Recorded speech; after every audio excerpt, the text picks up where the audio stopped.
Welcome friends, now let us discuss your amendments with respect to your November 2022 exams in your demand and recovery chapter.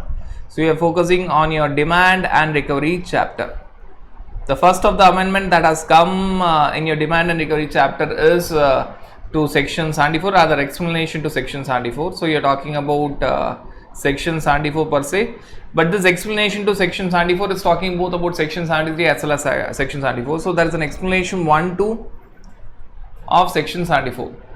What it is trying to tell: when there is a notice against the proceedings against the main person who is liable to pay tax, and the same there is another notice to co-accused. Some other persons here means co-accused. Supposing I am the person who has evaded tax, there may be co-accused in form of a transporter or warehouse keeper or a professional including chartered accountants who has helped me to commit that particular evasion of tax.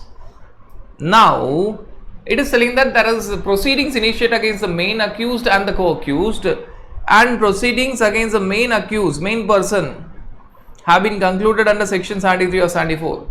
The proceedings against the co-accused, all the other persons who are liable to pay penalty under section 122 or section 125 shall be deemed to be concluded. Friends, what is the amendment here? You need to understand that this explanation was there even before the amendment. Now what is the amendment that they have brought in? They have said that the proceedings which is against co-accused, where the co-accused is liable to pay penalty under section 122, 124 shall be deemed to be concluded.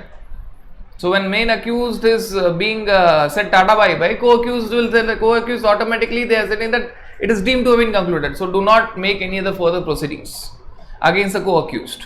But earlier, for the co-accused, the penalty was under section 122 or 125 or 129, 130. So they gave 4 references: section 122 penalty, section 125 penalty, section 129, section 122 penalty, section 125 penalty, and section 129 penalty, 130 penalty. Now they have removed the reference of section 129 and section 130. Now let us understand why. What are they trying to tell? They are trying to tell that when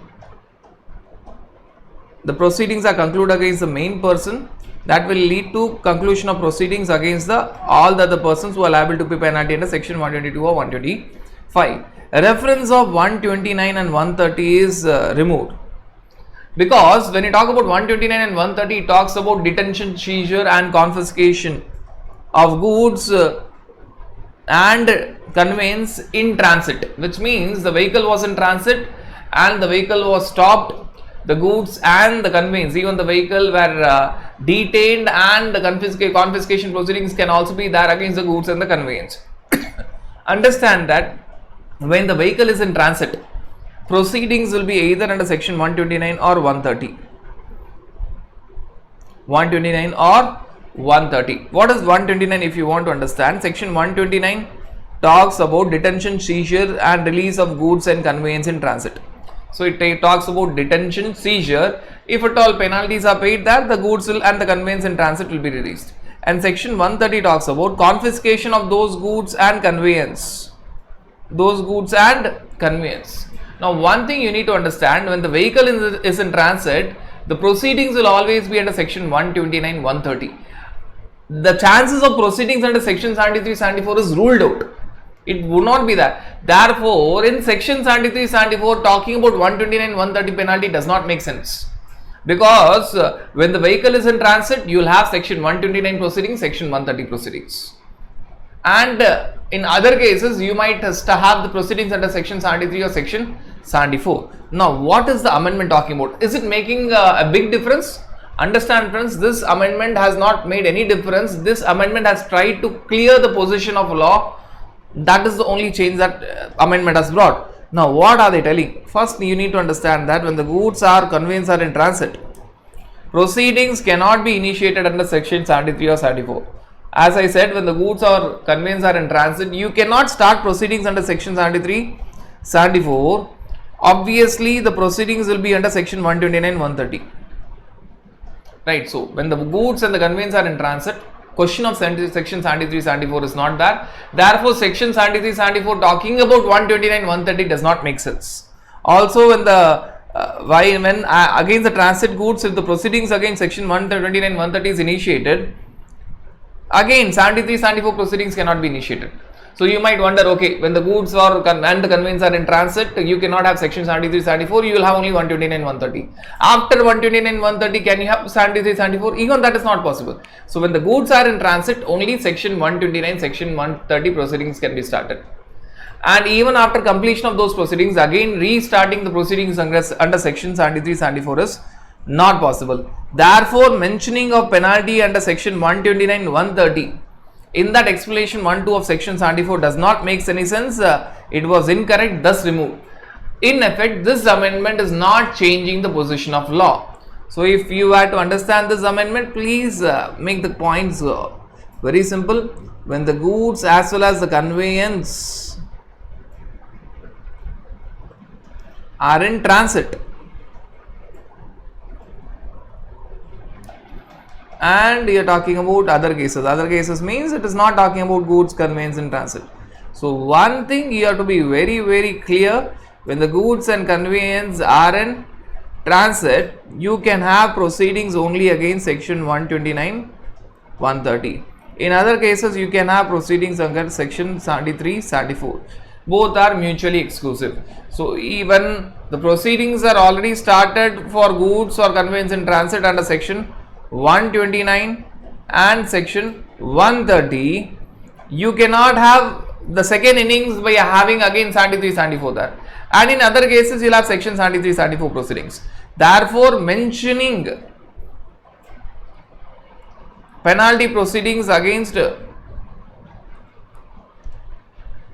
those persons under section 129 130 when you are covered under section 73 74 was not making any sense, because 129 130 penalty cannot be there if you are talking about section 73 74. Rather, this would be the first sequence. If at all the goods or conveyance are in transit, you can have only section 129 130 proceedings, you cannot have section 73 74 proceedings. Second, if at all you are talking about other cases, you cannot have 129 130 proceedings, you can have only section 73 74 proceedings. So that is the summary of the amendment. Now friends, there is another amendment which has come in your section 75, which is a common provision for both section 73 and 74, section 75 of CGST Act.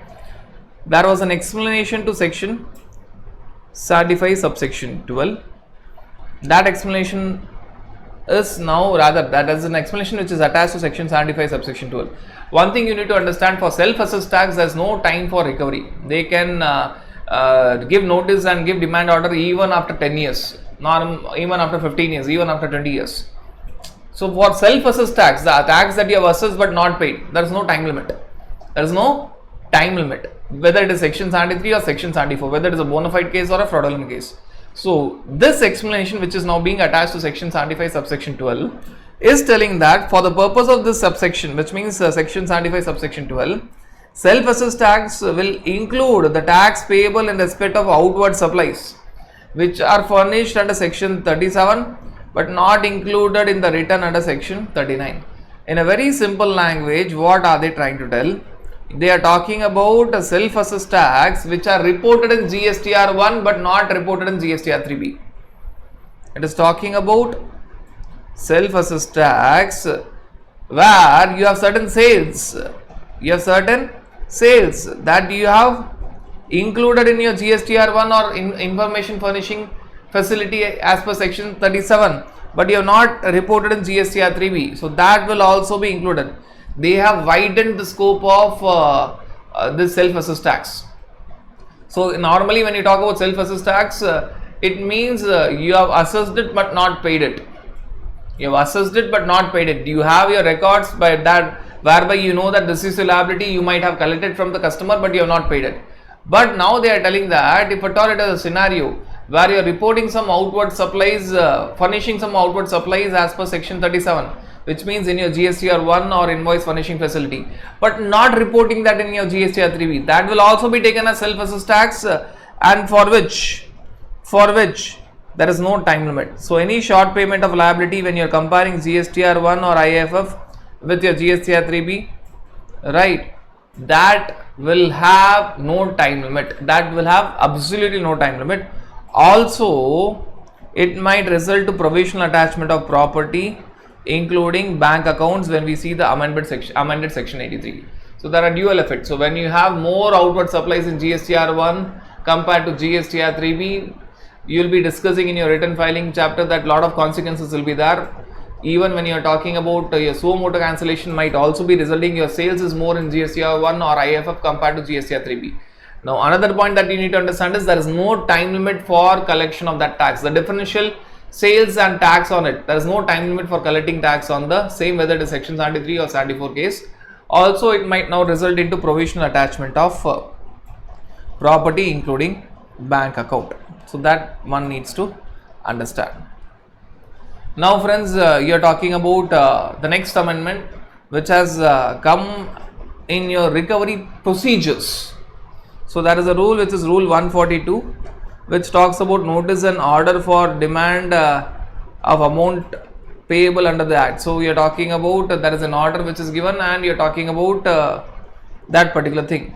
Now rule 142 3 has been amended and rule 142 5 has been amended. Procedural changes, they are made basically procedural changes. Now what is it trying to tell? When the person who has to pay tax and interest as per section 73 subsection 8 or as per section 74 subsection 8, basically you are talking about a scenario where you are talking about payment within 30 days of the notice. So when it is section 73, you will pay only tax and interest, because you are paying within 30 days of the notice. And when it is section 74 subsection 8, you will pay tax, interest and penalty. Here there is no change, it was the same earlier also, now also same.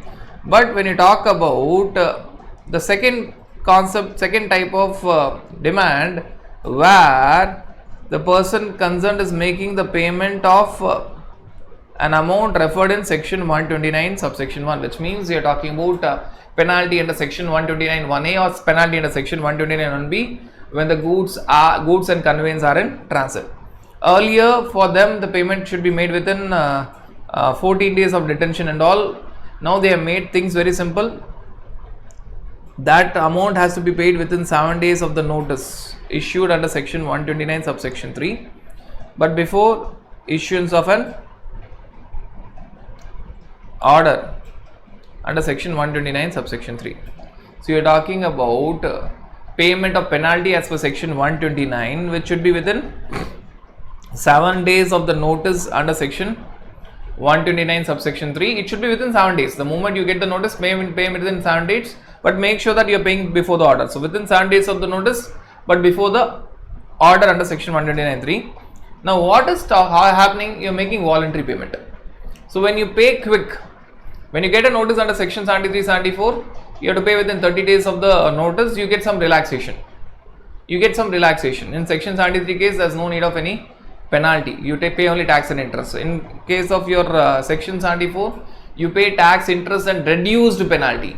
You pay tax, interest and reduced penalty. So there's a concept of reduced penalty. 25% will be coming in this particular case. Reduced penalty, right? Before notice 15%, after notice within 30 days you are talking about 25%, after 30 days of the notice but before 30 days of the order 50%, after 30 days of the order 100%. That is the calculation in section 74. Now you are paying within that 30 days of the notice, you are getting some benefit.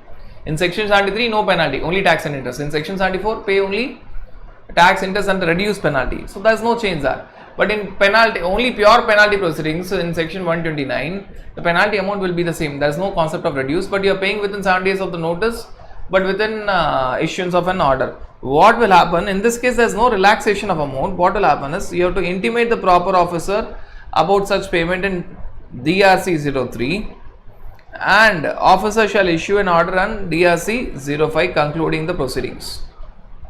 So if you are making voluntary payment after issuance of notice, if it is 73 74 case within 30 days, if it is 129 case within 7 days but before order, you give the information in DRC 03, an officer will give an order in your DRC 05 telling that the proceedings have been concluded. So that is the amendment that is there in your section 142 subsection 3. So voluntary payment earlier was not there for your section 129. Now they are brought for 129 where you can make the payment through DRC 03 before passing of an order. Earlier this clarity was not there. You make the payment earlier also, you are making the payment only after getting the notice and thereafter you get the order. But this clarity was not there. Now they have said that in section 129 there is no relaxation of penalty, there is no reduced penalty. Penalty amount will be the same. Whether you pay after the notice or after the orders, penalty amount in section 129 will be the same. But now the clarity is after getting the notice within 7 days, if you make the payment before the order is given, then you intimate the officer by DRC 03 and officer will close the proceedings by DRC 05 order. So that is the understanding that is there. Now, when you talk about rule 142 sub rule 5, what is the amendment? Right. A summary of the order issued under section 52 or 62 or 63 or 64 or 73 or 74 or 75, 76, 122, 123, 124, 125 or 127, 129 or 130. In simple terms, all the orders in different provisions. You need not remember the provisions here. The order should be for all these provisions wherever officer is taking starting and proceedings. It shall be uploaded by the officer in DRC 07, which shall specify the amount of tax, interest and penalty payable as the case may be. The one thing that is changed, or rather the amendment which is there, earlier they said that that order should specify the amount of tax, interest and penalty payable by the person chargeable with tax. So this was the confusion. Payable by the person chargeable with tax. Now they have said that payable by the person concerned. So there might be a person in any of these proceedings where he is not chargeable to tax. He has got nothing to do with supply. So it is not payable by the taxable person, payable by the person who is supplying the goods or supplying the services. It might be a third party who's not a person who's chargeable to tax. So they have amended this and they have clarified it that these orders, there are many such orders in these provisions where it is not against a taxable person, it is against a co-accused, other persons involved in that transactions, and he might not be a person chargeable with tax, he is a person concerned. So what is the amendment that is brought in? Orders are not always issued to person chargeable with tax. At times orders are issued to other persons or issued only for the purpose of penalty. Right, which means you are not talking about person who is chargeable to tax. So you are talking about other persons also, and also understand that there are orders only for talking about penalty. So talking about person chargeable to tax does not make sense. Therefore, this clarity is there. Again, if you see these provisions, you will find that there are clarities. 142 sub rule 3 was talking about voluntary payment for section 129. A kind of clarity which has been brought in, because before also the things were the same. After you get section 129 notice, you make the payment. Now they are telling that within 7 days you make the payment, intimate in DRC 03, the officer will pass DRC 05 order. So that's a clarity. Even here they have used the term, earlier they have used the term person chargeable to tax. So this was causing an interpretation issue. Right, not always all the persons are chargeable to tax when you talk about these proceedings.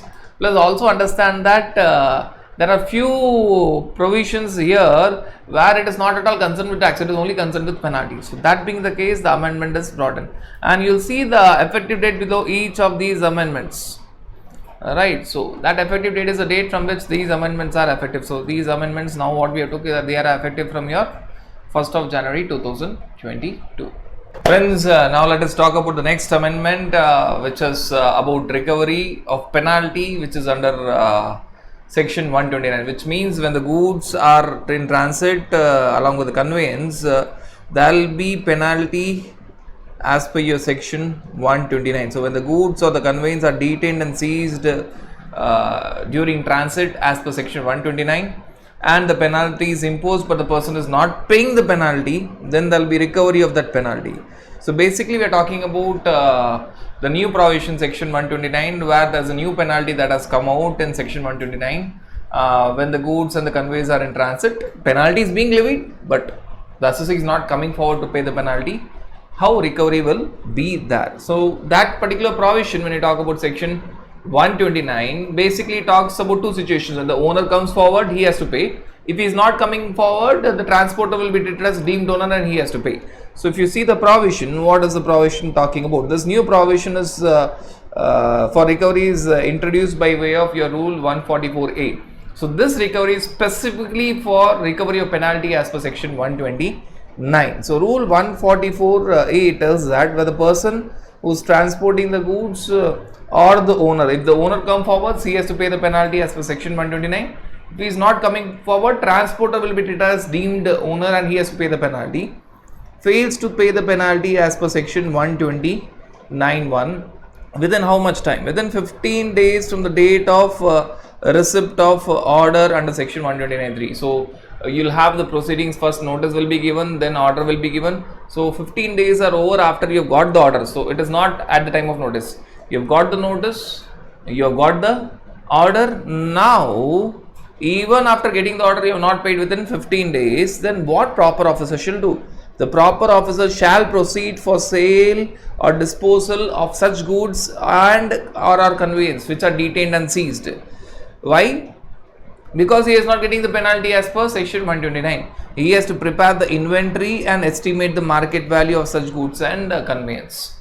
So there is the penal proceedings under section 129 for the goods and conveyance in transit where the proper documentation are not available. Penalty notice is given under section 129 subsection 3. Order is given under section 129 subsection 3. After order is given, 15 days are over.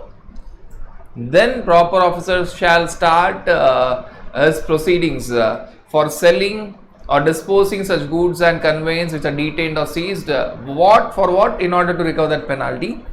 And he has to prepare an inventory. What are the goods which are available? What is the conveyance which is available? And estimate the market value of such goods and conveyance. But wait, when you talk about your perishable goods and hazardous goods, or the goods which are likely to depreciate. So always when you find this perishable goods, hazardous goods, or the goods which are likely to depreciate, these are the three categories generally being used. They tell that we cannot give you so much time, so officer need not wait for 15 days. So officer may reduce the time limit because the goods are perishable or hazardous or the goods are likely to depreciate. They logically tell that officer, you don't wait for 15 days. After the order is over, normally you have to wait for 15 days. But in these cases where the goods are perishable goods or hazardous goods or likely depreciation is going to happen for that goods, officer, you can reduce that 15 days as per your understanding. You can make it as 5 days or 10 days, whatever you deem fit. Now, this is the first step. Now, what will be the second step? The second step would be these goods will be sold by what? By way of auction, including e-auction. So the sale mechanism would be auction including e-auction, for which the officer has to give a notice in terms of DRC 10. You need not remember the form number. So there will be a notice given for this particular auction or e-auction. What this auction e-auction will tell? Indicating the goods and the conveyance. See, supposing when someone is selling that these are the items that are going to be auctioned, how the persons will come for auction? Only when they see the goods and conveyance. So indicating what are the goods and conveyance to be sold, officer should tell that, and officer should also mention the purpose of sale. So he has to tell that penal proceedings are initiated as per section 129, and after giving the notice as per section 129 subsection 3, after giving the order as per section 129 subsection 3, assessee did not come forward to pay that amount within 15 days. Now we are proceeding to sell that goods and conveyance. These are the goods and conveyance which are there, and this is the purpose of sale. So office has to tell two things: what are the goods and conveyance and what is the purpose of sale. Now understand this point. Again, a second opportunity is given to the assessee to take back those goods and conveyance. Now what is that second opportunity? The person who is transporting the said goods or the owner of goods pays the amount equal to penalty. In the second opportunity, he has to pay something more. Earlier he was required to pay only the penalty. Now he has to pay the penalty and the expenses incurred for custody and handling such goods. So when the goods were with the officer, obviously some expenses would have been incurred for safe custody of the goods and handling the goods. Now they are giving a second opportunity. Officer has waited for 15 days after the order. He is proceeding for sale or disposal of such goods and conveyance by preparing the inventory list and estimating the market value. He is about to go for auction or e-auction. Now a second opportunity is given where what is being said? The assessee, that is the transporter, the deemed owner or the owner, is ready to pay the penalty, also the expenses which are incurred for the safe custody and handling of the goods after the time period, which means after 15 days after the order is over, but before the issuance of the notice, which means 15 days time limit after the order is over. So officer logically should proceed for auction e-auction, but officer has not yet given the notice for auction or e-auction. Now before that he is having another breathing time. So if there is some delay from the end of the officer, the moment 15 days are over, officer will not immediately proceed for sale. So there will be some time gap. After 15 days, officer can start sale. But before the notice for auction or e-auction is sent, assessee can tell that no, I want the goods, I will pay the penalty. Now I will not only pay the penalty, but also I will pay the expenses incurred for safe custody and handling of the goods. So proper officer shall cancel the auction and release such goods. Now what is happening if at all within 15 days a payment was done, only penalty would have been paid. Now second opportunity, he has to pay the penalty plus the expenses incurred for the safe custody and handling of goods. Right. Now this is the second opportunity which is given to the assessee in terms of your rule 144 sub rule A, rather rule 144 capital A. Now normally what will happen, supposing the auction starts 15 days after the order are over, officer has given the notice for auction or e-auction in DRC 10, the auction is starting. So bidders will come. The last day for submission of bid or the date of auction shall not be earlier than 15 days from the date of issue of notice. So when the officer is giving the notice for sale, so normally it is by way of auction or e-auction. So one has to give the bidding date or the auction date.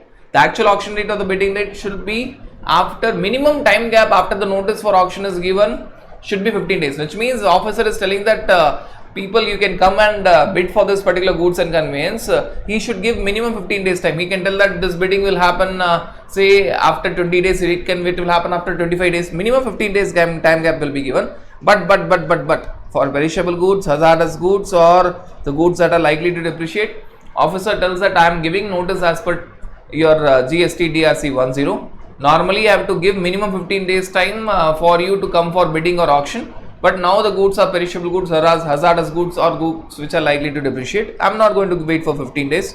I am giving the bid notice today, and bidding will happen immediately after say 5 days or 10 days. So that time can be reduced for perishable goods, hazardous goods or goods which are likely to depreciate. Now those people who are coming for bidding, they have to give some deposit in a manner which is specified by the officer, so that the bidders become eligible. So not everyone can go. So those, if at all you want to go for bidding, you have to give a deposit. Assume there are two categories. If the bid is unsuccessful, not all the bidders will win. For those bidders who are not successfully getting the goods or conveyance, that deposit will be given back. And the bidder who has won the bid, if at all he is after winning the bid, if he is not getting the goods, that amount will be forfeited for the successful bidder who fails to make the payment. So for all the unsuccessful bidders, this deposit amount will be refunded back. For the successful bidder, he has to actually come and take the goods and conveyance some payment of the amount. But even after successful bidding, he is not coming forward. He is not turning back for getting the goods or conveyance. That amount, deposit amount, which will be given by that bidder, would be forfeited, which means would not be returned back. Next, supposing out of say 100 bidders, there are all the 100 bidders will give deposit. 99 bidders who are not successful, the deposit will be refunded. One bidder who is successful, if he is not turning up for actually getting the goods or conveyance, that amount will be forfeited. Now officer, that successful bidder will get a notice in DRC 11 telling that you have to make the payment within 15 days of the auction. So once you have won the auction, officer will tell that, see, you have won the auction, right? So he will give a notice in DRC 11 telling that you have won the auction, you make the payment within 15 days of the auction. If at all the goods are perishable goods or hazardous goods or the goods which are likely to depreciate, officer may tell that you may not come within 15 days, you come soon. normal time. So normally when you talk about these goods, the time will be reduced. So another 15 days. You are talking about the 15 days again and again. You will find the 15 days coming again and again. So the first 15 days came when we spoke about order is there. After 15 days, officer may start for sale or disposal. Second 15 days we spoke when we were talking about the time gap for the notice, which means we are talking about minimum time. When the auction is announced or e-auction is announced, the actual auction of bidding should take place. The minimum time gap between the announcement of auction and actual announcement should be 15 days. So here minimum 15 days. Minimum 15 days will be there. Now the third 15 days is after the bidding is actually happening and you are successful bidder.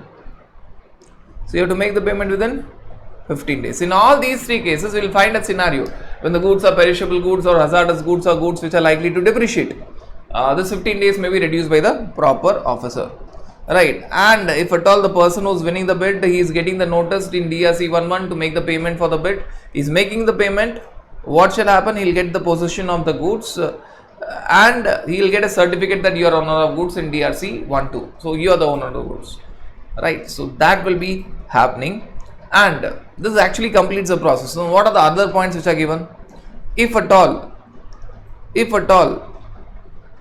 no bid is received or the auction is considered to be non-competitive due to lack of adequate participation or low bids.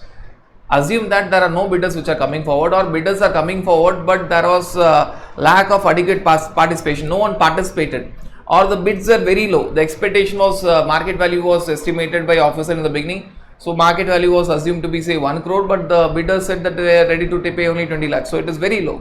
What the officer will do, will cancel the auction and go for re-auction. In two scenarios, re-auction will be there. The first scenario is when no biddings are received, or the second scenario is biddings are received but there is no adequate participation or the bids are very low. What to do? Cancel this process of auction, will again go for the re-auction. Now one thing, understand that against this penalty as per section 129, assessee may go for appeals. So when appeal is preferred by the assessee in terms of section 120, 107.1 or 10 read along with 107.7, which means there is a penal provision, penalty proceedings initiated and terminated against the owner or the transporter, the deemed owner, but the person is going for appeals. So proceedings for recovery of penalty, this proceedings, the entire proceedings of recovery shall be deemed to be stayed, because when a person prefers appeal, now this entire recovery proceedings that we have discussed will not proceed, will not happen. So this entire proceedings will be deemed to be stayed. However, again, when you talk about your perishable goods or hazardous goods, a deemed stay would not apply. They may still initiate recovery, because for perishable goods, hazardous goods, appeals will take its very long time. So you cannot wait for perishable goods, hazardous goods. Which means even though you have preferred appeals, these perishable goods and hazardous goods will be sold or disposed of. So if you want to understand this in a very simple thing, first there will be a notice for this penal proceedings, then there will be an order. So notice will be followed by order. Now after order, they are telling that officer shall start the process for disposal or sale. He shall actually dispose or sell the goods. When he is disposing or selling the goods, what he will do, he will start with the auction or e-auction. So disposal or sale will happen. This will happen after 15 days. Order is there, plus 15 days are over. So officer will start with disposal or sale, and for which he will go for auction or e-auction. He can start actually disposal or sale, but he will take some time. So he will be actually giving a notice for auction including e-auction. Now understand that in this time there is a second opportunity. So here you are required to pay only and only penalty, but after 15 days after order, but before actual auction happens, before actual auction happens, what will be there is, if you have second opportunity to pay the penalty plus expenses for safe custody and handling of goods. So notice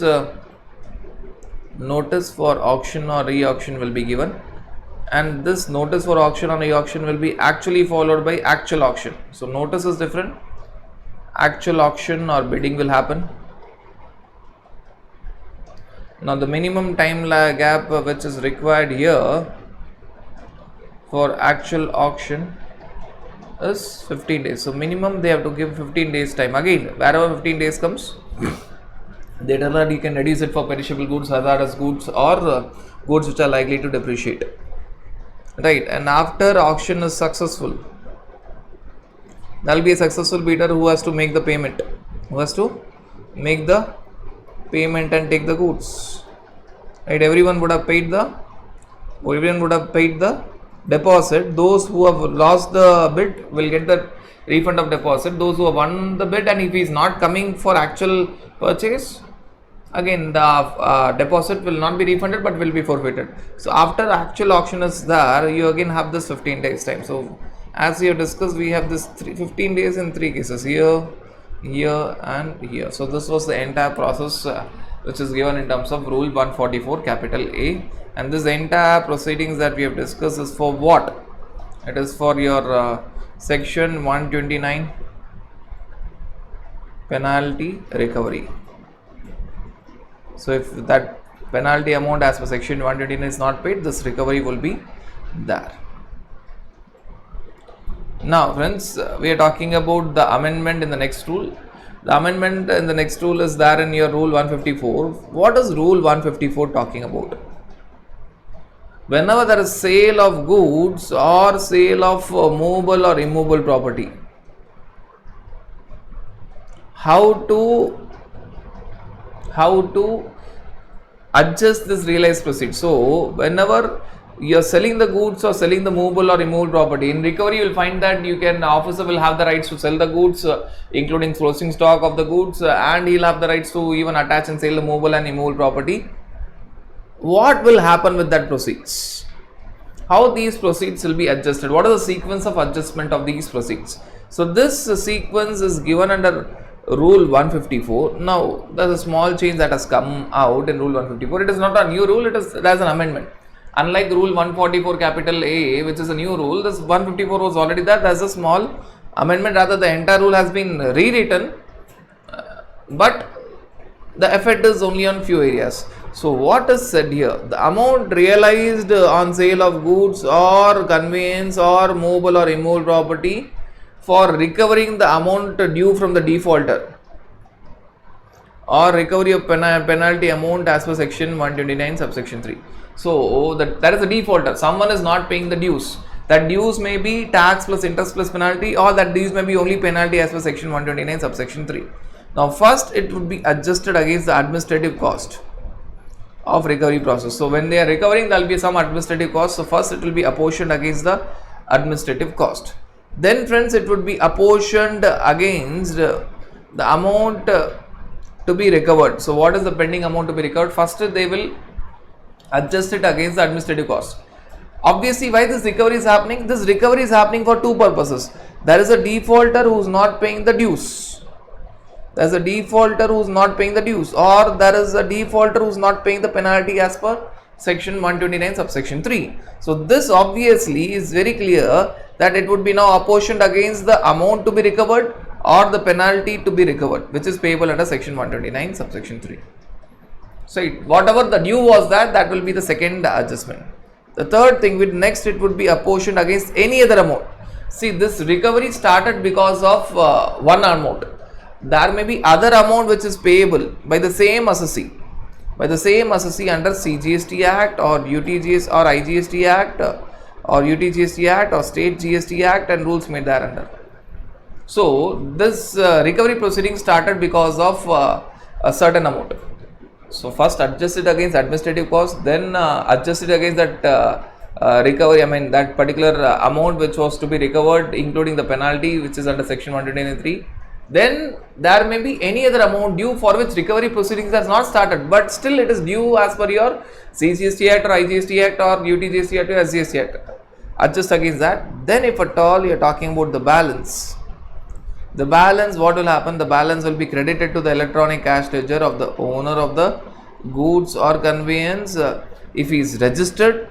Now if you may tell that this recovery is happening against an unregistered person, in such a scenario, this adjustment, this surplus amount will be credited to the bank account. If the person is registered, it will go and hit in the electronic cash ledger. If the person is not registered, it will go and hit the bank account of the concerned person. If you are registered, surplus amount after all these adjustments will go and sit in your cash ledger. If you are not registered, it will go and sit in your bank account. But they add a clause, if at all there is some surplus amount and it is not possible to pay the balance to the concerned person within a time period of 6 months. So if at all there is any surplus amount, it should go to your electronic cash ledger if you are registered, to your bank account if you are not registered. But if at all you are not traceable, if it is not possible to pay the balance to the concerned person within a period of 6 months from the date of such sale of goods or conveyance, or further time as may be extended by the officer, then the balance sale proceeds will go to consumer welfare fund. This is quite unreasonable, because if at all you are talking about recovery against that person, he will be there. This might happen in a scenario where the person against whom recovery is happening has got all the assets. He has run away to escape your criminal proceedings, imprisonment. So if there is a surplus amount, if you are registered, it should have gone to your electronic cash ledger. Assume that you are not registered, it should go to your bank account. But the office is not having your bank account, and you have run away. You have closed all your bank accounts and run away. So they will wait for 6 months plus extension, which is decided by the proper officer. And still if you are not turning back, because why you are not turning back? One might question that why this particular person will not turn back, because it is his amount. It might be a case where the person against whom this recovery is happening is having a fear of criminal proceedings. He might be put behind bars as well. So he is telling that let that amount be with officer, but I am not interested in that amount. So what officer has to do? Officer has to transfer that surplus sale proceeds to your consumer welfare fund. In effect, what amendment is brought out is they are telling that surplus sale proceeds will what will happen with surplus sale proceeds? If you are registered, cash ledger. If you are not registered, bank account. And they also added, if at all you are not traceable within a time of 6 months or plus extension which is decided by the officer, if there is any surplus amount, that will go to consumer welfare fund. So these are the two amendments, and the third small amendment is they also included your section 129 subsection 3, because that is also payable by you, and if you are not paying that amount, the same kind of thing will happen. Now friends, we are talking about the next amendment, a very important amendment. We are talking about your provisional attachment to property. Provisional attachment means department is provisionally attaching your property to protect the interest of the government as per your section 83, but understand that they are provisionally attaching your property. They cannot sell your property. So during certain proceedings, what officer will do? They will provisionally attach your property. Right? You cannot do anything with that property during that period of provision attachment. Now, what is the amendment brought out? Before the amendment in section 83 subsection 1, the wordings were during the pendency of any proceedings as per either section 62 or 63 or 64 or section 67 or 73 or 74. So the coverage was only your best judgment assessment for registered person, section 62, section 63 best judgment assessment, unregistered person, section 64 summary assessment, section 67 inspection procedure, section 73, 74 your recovery of determination of tax, interest, penalty in bona fide case and bona fide case. So they were only talking about best judgment assessment, summary assessment, inspection and section 73, 74. So scope was restricted only to these provisions. If at all provisions are, the proceedings are under section 62 or 63 or 64 or 67 or 73 or 74, only then provisional assessment can be there. Now what is the amendment that is brought out? Now they are telling that where after the initiation of proceedings, which means the notice has been served, the work has started under certain provisions, but where after initiation of proceedings under chapter 12, chapter 14, chapter 15. So now they are talking about chapters, chapter 12, chapter 14, chapter 15. They are not talking about provisions. You may tell that's what is there in chapter 12, 14, 15. We'll see. The commissioner is of the opinion that for protecting the interests of the government revenue, it is necessary that the properties are provisionally attached, including the bank account belonging to taxable person. Look at the wordings: belonging to taxable person or any person as specified in section 122 1 capital A.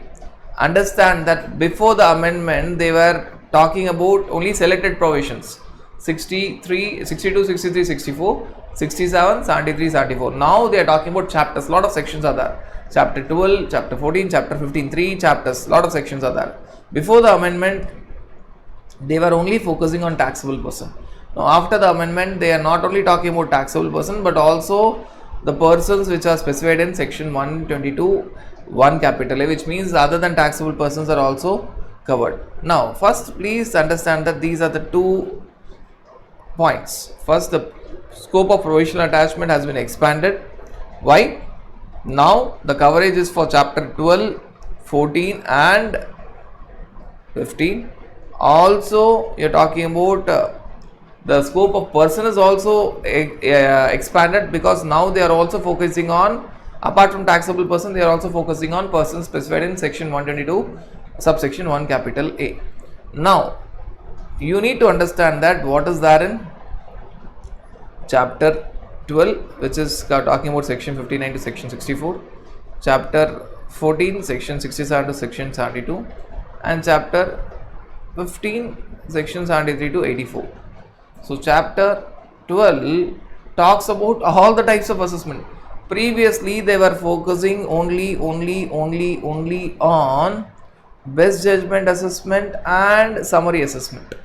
So previously the coverage was only section 62, section 63, section 64.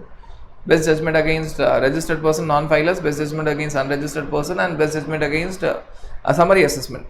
Now they have covered even section 59, section 60, section 61. Self-assessment, scrutiny of returns and provisional assessment. So section 59 generally is followed by section 61. So self-assessment section 59, provisional assessment section 60, and scrutiny of returns section 61. So that is the increase. Now what is there on chapter 14? Previously your provisional attachment was only for your section 67, inspection, search and seizure. Now it is also against your section 68, section 69, section 70, 71, 72. Actually when you talk about your section 69, 70, 71, 72, it talks about your arrest, summons, access to business premises and officers to assist. So normally there is no point of recovery, there is no point of provisional attachment here. So they are talking about your criminal proceedings, power to arrest, power to summons, they are calling someone, or access to business premises, or officers to, who are the officers who are to assist the proper officer. What is the actual expansion in scope is, now they also talk about your section 68, that inspection of goods in movement. The section 68 will result into your section 129 penalty. So when the goods in movement are inspected and the documentation are not proper, then there will be penalty under section 129 that we have discussed. This 129 is entirely changed. So there is an amendment in section 129 which has changed a lot of other scenarios, lot of other places it has impacted. It has impacted in your rule 144 capital A, it has impacted in your rule 154, it is even impacting in your section 83. Other provisions are also impacted. So now what they are telling, they can go for provisional attachment even for section 68 right along with section 129, that is inspection of goods in movement. Then what is your chapter 15, section 73 to section 84. Section 73 and 74 were already there. right? Bona fide case, determination of tax interest penalty, bona fide case, determination of tax interest penalty. So this was already there before the amendment. Now what is new? They are talking about section 75, the general provisions about that, section 76, which is talking about surplus amount, tax collected but not paid, section 77, tax wrongly paid, right? Then when you talk about 78, 79, 80, 81, 82, 83, 84. So these are all talking about recovery, how to, when the recovery will start, what will be the actual recovery, that you might get an option under the payment in installment, certain transactions will be treated as void, who will get the first charge on the amount that is recovered, the same section that we are discussing, provisional attachment, and continuation of validation of recovery proceedings. Understand that right from section 78 to 84, there is no question of any provisional attachment here. They are talking about certain procedural aspects. So there is no question of provisional attachment here. But yes, what is the actual scope increase? Now they can cover even section 75, 76, 77. Even actual scope increase is not in section 75. Section 75 actually talks about what? Common provisions about section 73 and 74. So again, here there is no actual scope increase. The actual scope increase is section 76, tax collected but not paid, section 77, tax wrongly paid. So here they can start provisional attachment. So that is actual expansion of scope. So the actual expansion of scope is section 76, section 77, section 68, section 59, 60, 61. So that is actual expansion of scope when you talk about your provisional attachment. Obviously when provisional attachment came out, when provisional attachment section 83 subsection was amended, they also amended the corresponding rules. So rules for provisional attachment is given in your rule 159. So they have amended your rule 159 sub rule 2 and rule 159 sub rule 3. Small procedural changes have been brought out. Now what are the procedural changes that have been brought out? Now first they have said that when provisional attachment is starting, it is with the permission of commissioner. So the commissioner shall send a copy of provisional attachment in DRC 22. So they have given a form. So the first amendment is, now they said that when commissioner is giving the order of provisional attachment, it will be in a particular form. That form number is DRC 22. To whom? To the concerned revenue authority or transport authority or any authority which are having that said immovable or immovable property. So this DRC 22 is actually given where there is provisional attachment of a property which is not there with the assessee. So that DRC 22 will be given to the revenue authority, telling that you don't allow this person to test this movable or immovable property, or transport authority or any other authority to place encumbrance on the said movable or immovable property. And supposing against myself there is a provisional attachment, but I don't have that movable or immovable property, someone else is having, some revenue authority, some other department, or transport, or some other authority. So commissioner will send DRC 22 to those authorities, telling that don't give these properties to the assessee. If at all they are to be removed, it will be removed only under the written instruction of the commissioner. And what is the second amendment that has been brought? First, they have said that this order will be given in DRC 22. Second, they have said that a copy of that order will be given to the person whose property is being attached. See, understand that this DRC 22 is given to whom? To other persons who are having the possession of that property, and commissioner is telling that do not remove that property or do not hand it out to the assessee without our written permission. So a copy of that order will also go to the owner of that particular property whose property is being attached. Now this is the amendment which is brought in your two amendments which is brought in your rule 159 sub rule 2. Rule 159 sub rule 3, what is the amendment that is brought out? If the property is perishable goods or hazardous goods, and if the person whose property has been attached. So previously they were using the term taxable person. Now that the scope of provisional attachment is widened to such an extent that the person need not be taxable person, so they have said that person whose property is being attached. So what have they done? Wherever the reference of taxable person was there in your Rule 159 sub rule 3 as well as in your rule 159 sub rule 5, wherever they were talking about rather in rule 159 sub rule 3, wherever they are talking about taxable person, they have said that now the scope of provisional attachment is so wide that they might include even other persons. So they have said that we are not only talking about taxable person, we are talking about any person. So they have removed the taxable person, then they have written any person against whom this provisional attachment proceedings has been initiated. So that is the second change. Now what is the amendment that is brought out in your section 159 subsection rule 159 sub rule 5? A person whose property is attached, he might file an objection in DRC 22A. Again, when you are required to file an objection, you have to give a form. Again, they have said that there is a particular form in DRC 22A. Previously, they said that he has to give an objection within 7 days of attachment. Now, that time limit is removed, which means that he can file his objection within even after 7 days. So that when they have removed that 7 days time, so they are trying to tell that you don't have 7 days time, you can file your objection even after that. So a person whose property has been attached, he can file his objection without any time limit. So first they are not talking about any time limit now. So previously they are talking about within 7 days, now that 7 days is removed. Second, they are telling that you have to file an objection in a particular form. So first is they have removed the reference of time limit.